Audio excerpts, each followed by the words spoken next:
आदरणीय बंधु माताओं व मेरी प्यारी बहनों, राधे राधे। आप सभी का हमारे YouTube चैनल जीवन की धारा पर बहुत बहुत स्वागत है। बंधुओं, आज हम इस वीडियो में भगवान जगन्नाथ जी की कथा सुनेंगे, जिसे सुनने सुनाने से भगवान जगन्नाथ जी की विशेष कृपा प्राप्त होती है, अधर्मी रुके कार्य पूरे होते हैं, वे मानव जीवन का उद्धार हो जाता है।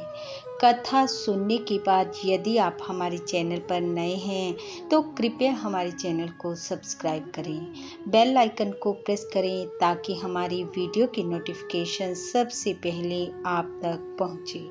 वीडियो को शेयर व लाइक भी जरूर करें। कथा के अनुसार एक समय की बात है, भगवान श्री कृष्ण निद्रा की अवस्था में थे और निद्रा में वह राधा जी को पुकार रहे थे। भगवान श्री कृष्ण के मुख से राधा जी का नाम सुनकर वहां उपस्थित रुक्मिणी जी वे अन्य पटरानियां सोचने लगी कि हम सब प्रभु की इतनी सेवा करते हैं, परंतु फिर भी भगवान सबसे ज्यादा राधा जी को ही स्मरण करते हैं। इसका क्या कारण है? अपने मन में उठते इस प्रश्न को लेकर रुक्मिणी जी वे अन्य रानियां द्वारिका पधारी हुई माँ यशोदा व माता रोहिणी के पास गई और जाकर माँ यशोदा व रोहिणी जी से राधा रानी व श्री कृष्ण के प्रेम व ब्रज लीलाओं का वर्णन करने की प्रार्थना करने लगी। रुक्मिणी जी के कहने पर माता ने कथा सुनाने की हामी तो भर दी, लेकिन साथ ही यह भी कहा कि श्री कृष्ण व बलराम को इसकी भनक नहीं पड़नी चाहिए। तब सब ने मिलकर यह तय किया कि रोहिणी जी सभी रानियों को एक गुप्त स्थान पर कथा सुनाएंगी और वहां पर कोई और नहीं आएगा। उस स्थान पर कोई अन्य ना आए, इसके लिए सुभद्रा जी को कहा गया कि वह द्वार पर पहरा देंगी और साथ ही यह भी कहा कि स्वयं श्री कृष्ण व बलराम जी भी आएं तो भी उन्हें अंदर न आने देना। सुनकर सुभद्रा जी ने हामी भर दी।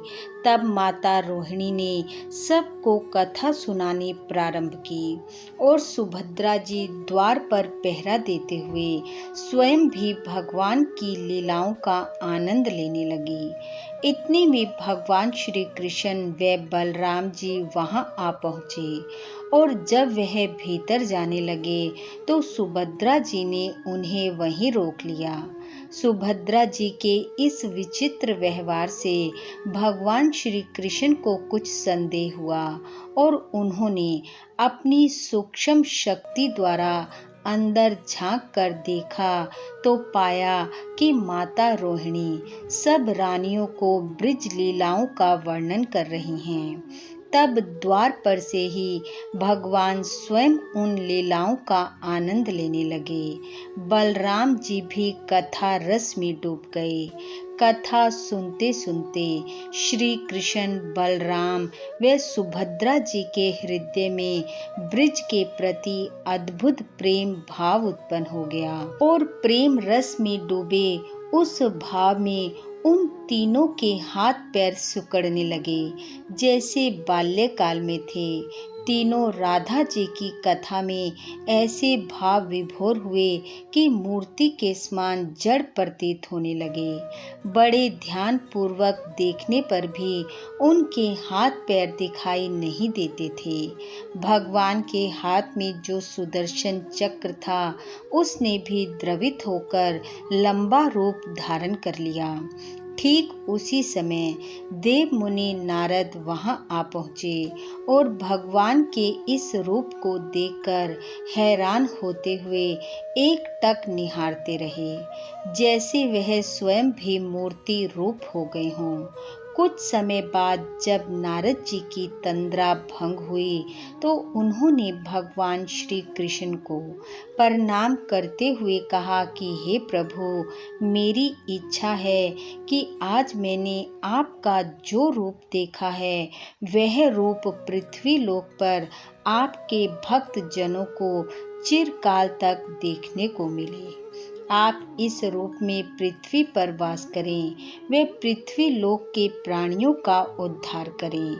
नारद जी की बात से प्रसन्न होते हुए भगवान श्री कृष्ण ने कहा, हे नारद जी, आपकी यह प्रार्थना स्वीकार होगी। मैं कली काल में पृथ्वी लोक पर इसी रूप में नीलांचल क्षेत्र में बलराम व सुभद्रा जी के साथ प्रकट होऊंगा और मेरे इस स्वरूप का दर्शन कलयुग के मनुष्यों का उद्धार करने वाला होगा।